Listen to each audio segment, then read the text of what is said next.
que a gente esquece. Todo mundo ficou assustado com a gasolina que subiu, né? A notícia que saiu, ó, gasolina tem terceiro reajuste em 35 dias, lá na época do governo Fernando Henrique. Só que a gente esquece disso. E aí quando você começa a pensar, né, vem crises e mais crises, aí vem mensalão, né, ficou bonito a gente falar que sabe o que está acontecendo no mensalão, da corrupção. Deixa eu só explicar para vocês. A corrupção dos municípios, a corrupção das câmaras de vereadores, a corrupção das prefeituras, representa 30 mensalões. O que o mensalão está fazendo não faz cosquinha na corrupção dos municípios. Só para vocês terem uma ideia, o que tem de prefeitura aí inventando diária de carro para poder receber, quilometragem, já saiu no Fantástico outro dia, eu não vou ficar entrando nisso aqui.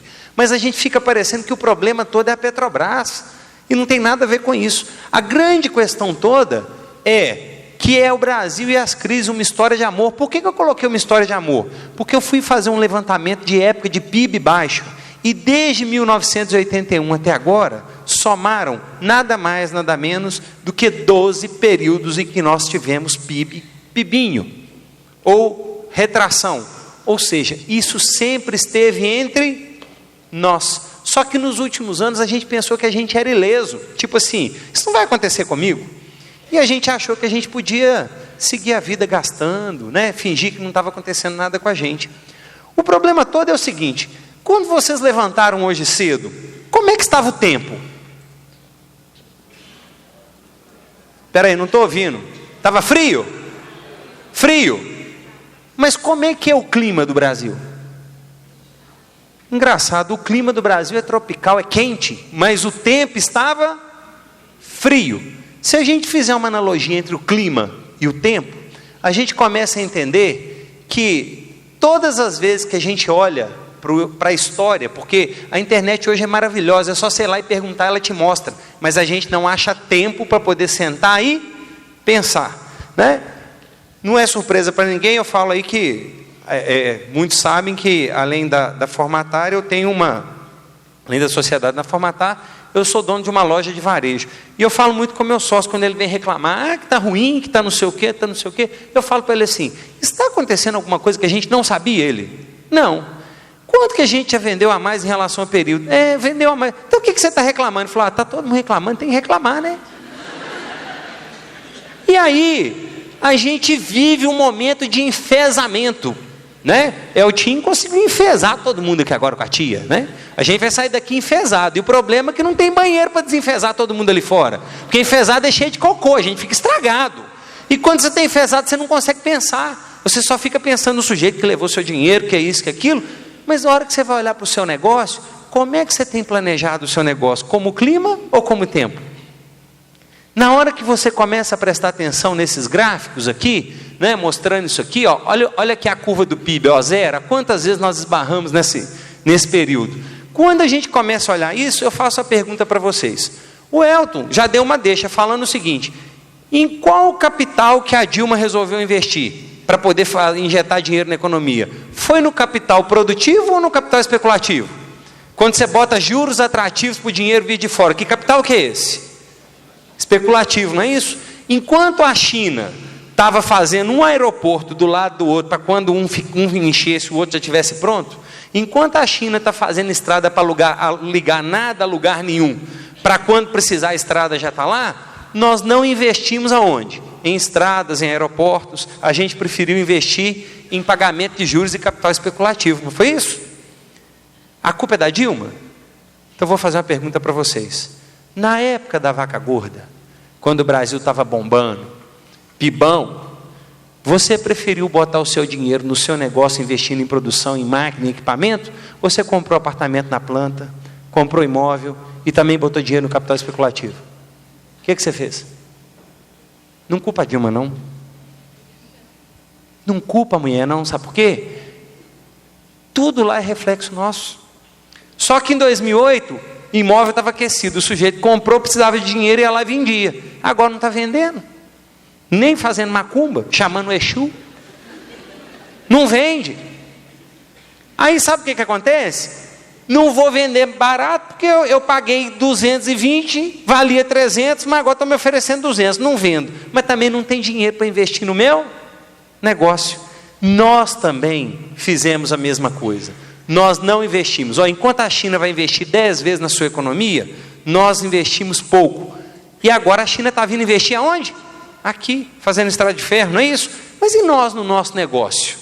O que eu fico perguntando é o seguinte: nos últimos 10 anos, o que você mais fez? Você investiu na empresa ou tirou dela?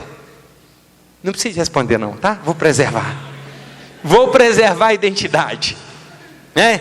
Uma crise brava, sujeito com um carrão novo, e o Ricardo é que gosta, né? O tal da vaca de leite. Comprei as vaquinhas lá, botei as ordenhas, e aí o cara vai tirando da empresa. Só para vocês terem uma ideia, Divinópolis é a terra da confecção.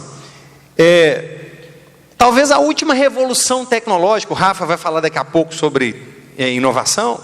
Talvez a última revolução tecnológica que eu vi o pessoal investir foi no tal do Audaces, um programa que veio lá e fazia um mapa para você desperdiçar menos tecido. Nós já temos corte a laser, nós já temos corte, já tem máquina de infesto automática, nós já temos uma série de coisas que favorece o quê? A competitividade. O que nós fizemos? Vaquinha. Comprei as vaquinhas. E aí, você começa a falar assim: estou com uns imóveis aí para vender, umas casinhas. A gente foi fazer um trabalho numa cidade aqui perto, não posso contar o nome, só sei que ela fabrica móveis, né? Você chega lá, a empresa lá capenga, o dono trabalhando de chinelo de dedo, equipamento de segurança nenhum, a empresa quase morrendo, né? Botei meu menino para estudar, querendo que o menino salve, coitado, mandei ele para o Pitágoras, o Chiquinho, querendo que o menino salva. Aí falou: mas o que você investe na sua empresa? Não, eu não quero ter mais do que 20 problemas na minha vida, não. Eu falei: mas 20 problemas? 20 funcionários. Eu falei: entendi agora, lógico. Quer dizer, aí o sujeito não investe no negócio, mas ele falou: minha aposentadoria está garantida, tem umas casinhas de aluguel. De onde que ele tirou as casinhas de aluguel?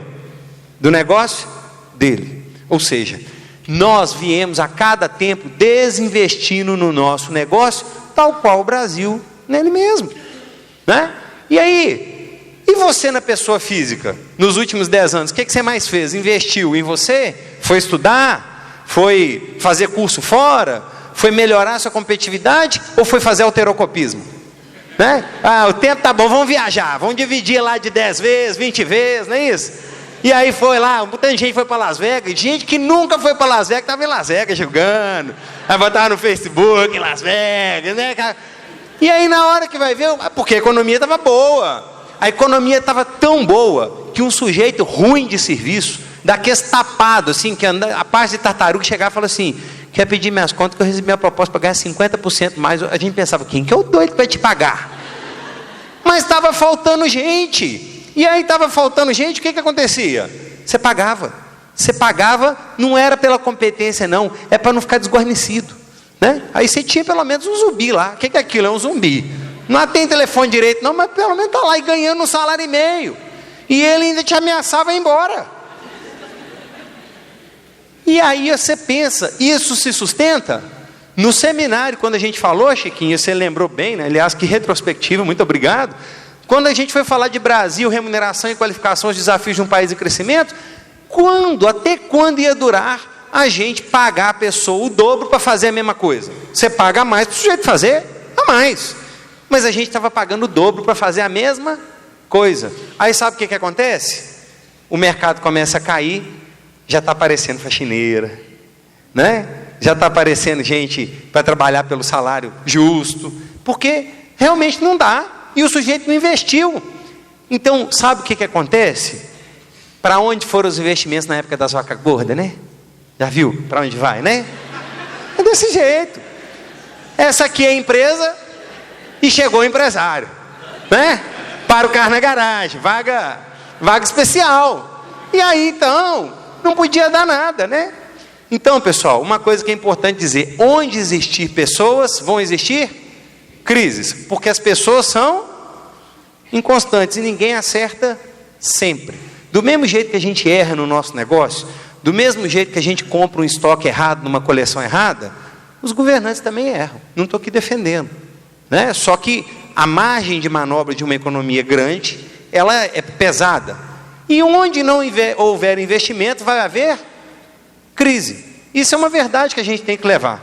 E o que eu quero dizer para vocês é o seguinte: o problema não são as crises. Eu acabei de mostrar para vocês 12 períodos de crise de 1981 até agora. O problema não é a crise, o problema é o que a crise faz com você. Num corpo saudável, uma gripe afeta pouco. Num corpo que está arregaçado, a gripe pode matar. Aí está lá o velho, né? Embolia pulmonar, né? Como é que é aquele negócio do rim? Está com nefrite, está com não sei o quê, 92 anos, osteoporose. Bate uma aguinha nele, foi a enxurrada que matou? Não, já estava morto. Só acabou de morrer. Sabe o que está acontecendo com a marolinha? Está matando quem já estava morto. Nós estamos cheios de zumbi empresarial. Sabe o que é zumbi empresarial? É o sujeito que está em pé, que você não sabe como. Que o sujeito, para quebrar uma empresa, ele fala assim, está quebrando, ele ainda arrasta muito tempo. Ele vai lá na caixa, no Rodolfo, pede um capital de giro, aí ele vai enrolando. Há quantos anos nós estamos falando na Formatar aqui? Quantos clientes não fazem custo? Quantos clientes não olham mais de contribuição para o produto? Quantos clientes não sabem o seu custo fixo? Quantos clientes que o filho vai casar e ganha aumento? Né? O critério de aumento é porque vai casar, né? Aí a filha voltou porque estudou fora, agora estudar, a diretora também ganha salário, e a empresa vai absorvendo aquilo todos os dias. Nós estamos na contramão. Em vez da gente ficar mais eficiente, a gente vai ficando deficiente, né? E aí eu recebi um WhatsApp do Luiz Carlos, meu amigo de Pará de Minas, que está aqui, né? E um WhatsApp muito interessante. De quem que é aquele vídeo, hein, que você me mandou? Se julho vai ser melhor? De quem que é? Recebeu assim, mas muito interessante que ele mandou um áudio falando assim, que as pessoas perguntam se julho foi melhor, ou se junho foi melhor, ou se maio foi melhor. A gente nunca pergunta se em junho eu fui uma pessoa melhor. A gente nunca pergunta se em maio a minha empresa foi uma empresa melhor. A gente sempre pergunta se o mês foi melhor, como se o homem lá de cima estivesse regulando as coisas. E a gente se acha muito importante, né, para o homem olhar e falar assim, não, agora eu vou gerar uma crise no seu negócio porque eu te detesto, aí vai lá e bota a crise para você, né? Como se fosse isso. E aí, o que eu estou querendo mostrar? Enquanto a gente reclama, sabe o que tem acontecido? A Riachuelo vai abrir esse ano 45 novas lojas em 2015. A CSN está com investimento de R$1 bilhão em Arcos, abrindo o maior polo cimenteiro desse país, e ela não parou por causa disso, não. Enquanto a gente reclama, a Renner vai abrir 408 novas lojas até 2021. O HRV, que não está vendendo carro nem nada, faz o export comer poeira, está cheio de HRV na rua, como é que não tem dinheiro? Toda hora que você olha, tem um HRV andando por aí. Né? E o Renegade dispara, né? Como é que não tem? Aí a Apple prepara para abrir mais uma loja, e a hora que se assustar, a Drogaria São Paulo abriu mais uma loja, e o Ricardo vendeu mais 1000 fogões. Sabe por quê? Porque é o seguinte, essas pessoas não pensam como o tempo. O tempo é um estado momentâneo da atmosfera, enquanto o clima é algo permanente. Enquanto você está olhando para o tempo, você está planejando, pensando com a crise. É o hoje. Não faço hoje por causa da crise. E isso afeta todo mundo, principalmente aquelas pessoas que não têm a noção do tempo. Eu lembro de um caso como se fosse ontem. Isso aconteceu em 2008 ou 2009. Na crise, eu liguei para o meu pai e perguntei, pai, aí, você vem para o meu aniversário? Não vou não. Mas por que, pai? Essa crise aí está braba. Eu falei, uai. Mas na hora que eu pego meu pai, um senhor de 70 e tantos anos, e fica lá, né, ele é aposentado, já fica conversando com as outras pessoas, é sobre isso que essas pessoas estão conversando, né? E aí, enquanto está todo mundo pensando como o tempo, os grandes negócios estão pensando no clima, estão pensando no longo prazo. Eu estou fazendo um trabalho para a Fiat, eu estou treinando os compradores da Fiat. Enquanto não está tendo produção, a Fiat está treinando a sua turma, está qualificando, as pessoas estão lá, a ISVOR, que é o centro de treinamento da Fiat, está lotado. Enquanto não tem produção de automóvel, as pessoas estão se preparando. E a gente, o que a gente faz? Né? Baseado em que você costuma planejar? Aliás, você costuma planejar? Ou costuma fazer? Né? E aí eu trago a velha história da cigarra e da formiga. Porque talvez seja difícil demais a gente fazer alguma coisa em tempo de crise, não é? Mas quem mora fora do país sabe que todos os anos tem que se preparar, porque o inverno vem. E não adianta ele deixar para consertar o telhado quando o inverno chegar. Ou arrumar a lareira para quando o inverno chegar. Ele sabe que quando for verão é que ele tem que consertar o seu telhado.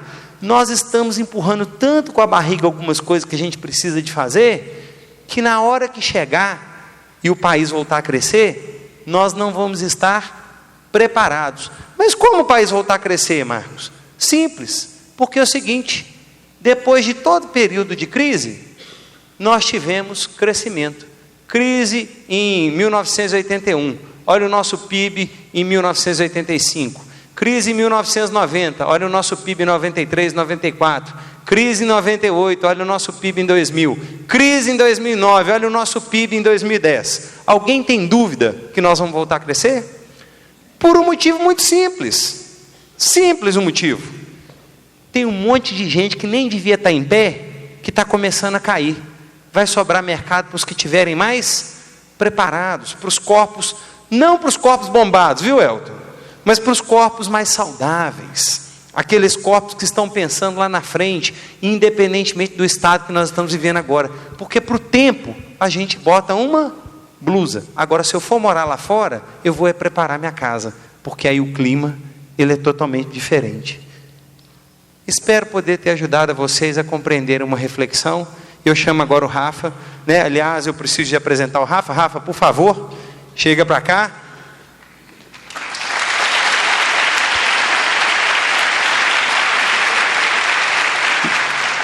A Formatar entende que não dá para crescer sem boas parcerias, né? O Rafa é uma pessoa que conheço de longa data, foi meu guru, me treinou quando eu comecei no Sebrae, e hoje ele faz parte da equipe da Formatar como nosso sócio, e o Rafa atua com projetos. O Rafa hoje é um dos responsáveis pelo nome da Formatar, está nos 4 cantos desse país, com projetos em Roraima, Belém, Manaus e por aí afora. E ele que vai dividir com vocês o próximo painel, Estratégias para lidar com a crise, aprendendo quem cresceu com a crise. Obrigado, viu, pessoal? Valeu! Pessoal, boa noite. Em ano de crise, a turma falou que ia colocar o dinheiro na poupança, não é? Eu coloquei na Formatar. Porque eu confio nesses caras, né? É uma turma muito boa e a gente vê esse auditório lotado aqui, me dá certeza de que eu apliquei no lugar certo, viu, Marquinhos? E a gente está aqui para construir uma coisa grande, e eu tenho muito orgulho de estar aqui falando para vocês. E o interessante é que o Eltinho, ele bateu o tiro de meta, né? O Marquinhos, com toda a competência dele, fez lá o meio de campo, e agora eu vim aqui tentar arrematar com vocês o que é que a gente entende que as empresas devem fazer para lidar com momentos de crise. Então vamos lá. Qual que é o perfil das empresas que estão sobressaindo, que estão conseguindo passar bem por essa época de crise? Que é a primeira coisa que elas têm que ter? Primeiro, dinheiro. Liquidez. As empresas que se prepararam, porque tudo isso já estava anunciado, não estava, Eltinho? Estava tudo anunciado. As empresas que se prepararam, elas fizeram caixa. Quem está com o dinheiro hoje, está lavando a égua. Quem não gastou, né, e quem conseguiu poupar, estrategicamente juntou, está passando muito bem agora. Está morrendo de rir, tá certo? Sabe que a situação não está gerando o mesmo tanto de dinheiro, mas ele está investindo e vai sair na frente, porque ele sabe que depois dessa crise virá um momento de crescimento. O que ele está fazendo? Comprando participação de mercado. Né? A outra coisa é quem se destaca pela excelência. Quem faz muito bem o que sempre fez, que sempre se preparou, investiu nela mesma, a empresa que fez isso, que faz diferente, ela continua vendendo. Sabe por quê? Porque as pessoas não deixaram de comprar. As pessoas estão sendo mais seletivas, elas estão comprando menos, mas elas continuam consumindo. Os carros continuam circulando, as pessoas continuam se alimentando, vestindo, procurando por informação, e está tudo rodando, não na mesma velocidade. E, finalmente, aonde a gente queria colocar o enfoque aqui, são as empresas que fazem diferente, que inovam. E se a gente for olhar, gente, a maioria das empresas hoje em dia, elas não estão focadas em inovação. E é nisso que eu queria falar com vocês hoje aqui. O Marquinho, para todos vocês que são clientes aqui da Formatar, Marquinho, o Ricardo, o Elton, o Marlon, né, eles já vinham contando essa história para vocês, da necessidade, é aqui no meio? A necessidade da empresa funcionar como uma engrenagem, que ela tem as 4 áreas dela e que você tem que ter lá gestores, de pessoas que ajudam você a tomar decisão, né? Que a empresa, ela não basta só também ela ter isso tudo organizado, como ela tem que ter também um alinhamento estratégico. Tudo isso, todas essas engrenagens têm que estar direcionadas para algum lugar interessante. Isso é o olhar para o clima, isso é o olhar para frente, isso é fazer diferença, né? As empresas que estão olhando para frente, que estão tentando entender o que está acontecendo e se alinhando para aquilo, colocando toda a sua estrutura para atender a esse propósito, são as empresas que numa próxima crise, certamente chegarão lá mais saudáveis. Esse olhar atento para o futuro, ele é fundamental, mas a gente não pode deixar de prestar atenção ao caixa e principalmente, gente, agregando conhecimento ao negócio. A gente não pode deixar de buscar informação. A gente não pode deixar de se cercar das pessoas talentosas. A gente não pode deixar de fazer com que as pessoas que tenham conhecimento fiquem próximas da gente. E a gente tem que ir para perto deles, tá? Esse é um macete. Se vocês seguirem essa receita, eu não dou certeza de nada, porque a gente também não consegue prever o futuro. Não é assim? Então vamos lá. A gente está falando aqui de tendências, mas tem também as pendências. Então nós temos que dar conta disso aqui, fazer bem feito isso e não tirar o olho daqui da frente. Essa é a linha, tá? Para competitividade. Outra coisa interessante, uma frase que eu ouvi também do Benvenuti, numa palestra que teve, aliás, foi o dia que caiu lá das Torres Gêmeas, lá, num evento que teve do Sebrae, lá no Minas Centro. Ele falou o seguinte: a empresa que sai na frente é a que faz primeiro. Quem faz primeiro é quem está melhor no mercado. Tem as outras que melhoram aquilo que a primeira faz, mas ela está sempre a reboque. E tem uma leva de outros que copiam. Eu lembro disso porque eu montei uma esfirraria, eu morava em Juiz de Fora nessa época, eu montei uma esfirraria, e eu fiz um esquema diferente lá na esfirraria. Banheiro limpo e cozinha de vidro. E a turma limpinha, e você pedia e via o que fazia lá. O esquema bombou. Teve gente que, para copiar, chegou e mediu o meu balcão. Teve gente que chegou, só um minutinho, e mediu o meu balcão. Então abriram lojas iguais às minhas, abriram 16 em 8 meses. Meu faturamento caiu 20%. Só que um ano depois, só tinha eu e mais uma. Porque não adianta ficar só copiando. Por isso, a gente estrategicamente tem que ficar atento, procurar saber, eu sou algum gênio? Não, eu só observei o que todo mundo estava falando. Eu estava atento a uma necessidade aí do mercado. E tem várias, eu vou mostrar para vocês vários casos aqui. Vou fazer um desafio aqui para vocês, porque esse negócio da gente não mudar, tem um joguinho que é velho aqui, mas eu acho ele sempre interessante para ele dar sequência na minha conversa. Vocês conhecem essa aqui? Desses 9 pontos que a gente com 4 retas tem que passar sem tirar. Alguém dá conta de resolver esse dilema aqui? Sem tirar a ponta do papel, eu vou dar 10 segundos para vocês. Quem tenta matar essa charada aqui? Sem tirar o lápis do papel, ele tem que passar em todos os 9 pontos. Alguém dá conta? Você já sabia? Você já sabia. Eu vou mostrar para vocês a solução. Olha só, 1, 2, 3, 4. Por que a maioria das pessoas não consegue resolver esse problema? É aquela famosa frase, tem que pensar fora da caixinha. Então vamos falar, já que a gente já aprendeu, e com 3, dá para fazer? Será? Você sabe? Não, viu, te peguei, hein? Pois é, mas olha só, qual que é o problema aqui? Tem solução e ela é muito simples, vejam só vocês. Não é simples? Mas sabe por quê? Porque o nosso paradigma é o seguinte, um ponto é só um ponto. Imagina que um ponto ele pode ser maior. Percebem? Não é fácil? Então dá para fazer com uma, não dá? Será que dá? Claro, uma reta. Vocês estão rindo de quê, gente? É uma reta. O nosso paradigma é que uma reta é só um traço. Então, olha só, muitas vezes a gente não acha solução para as coisas porque nós estamos com a cabeça travada. Não é assim? Eu gosto muito dessa imagem. O que nos prende? O que nos segura? Né? Por que a gente não faz diferente? Porque nós estamos presos na nossa forma de resolver problemas. Isso é que chama paradigma. Paradigma é a gente aprendeu a resolver problema de um jeito e não pensa de outra forma. Então todas as soluções só dão certo ali dentro. Se você mudar a forma de fazer, isso não dá certo. Agora imagina se todo mundo tivesse, a gente teria rádio, televisão, alguma internet. Você já imaginou minha avó imaginando alguém falando com ela lá atrás, você vai ter um negócio, chama internet. Você vai falar no telefone, nossa, não tinha condições. Música, quando surgiu a vitrola, foi uma revolução. Imagina a música no streaming, igual a gente está ouvindo hoje, não é assim? Tudo isso é porque pessoas pensaram fora da caixinha. E tem muita solução para a gente encontrar daqui para frente, à medida que a gente sai da caixinha. Bom, inovação, né? Vou passar rapidamente, porque é nesse quadro que mais interessa, não. Ela pode ser no processo, melhorando o modelo de negócio nosso, ela pode ser no produto, ela pode ser radical, ou a gente pode fazer inovações incrementais. Mas eu queria falar disso daqui, ó. Isso daqui, o ciclo de vida de um produto ou de qualquer empresa, ela obedece a essa curva que a gente chama de uma curva normal, né? Vocês se lembram disso?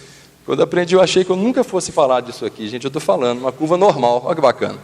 Curva normal, ela começa, o negócio começa, com o tempo ele vai melhorando, a gente espera que assim seja, né? E vai chegar uma hora que ele fica obsoleto, tá certo? Então nós temos, vamos imaginar aqui, no ciclo de vida, qual seria o melhor momento ali para investir? Numa inovação, para repensar um negócio. O 2? Bom, vamos pensar aqui. Depois você chega nessa conclusão. Se a gente faz no momento 1, geralmente a gente faz aqui no momento que a gente está em estado de euforia. Os negócios estão indo bem, a gente está crescendo, tá certo? Mas a gente está no estado de euforia. A gente está achando muito legal, começa a aparecer uma certa novidade, aí você fala, opa, eu pulo nessa. Tum,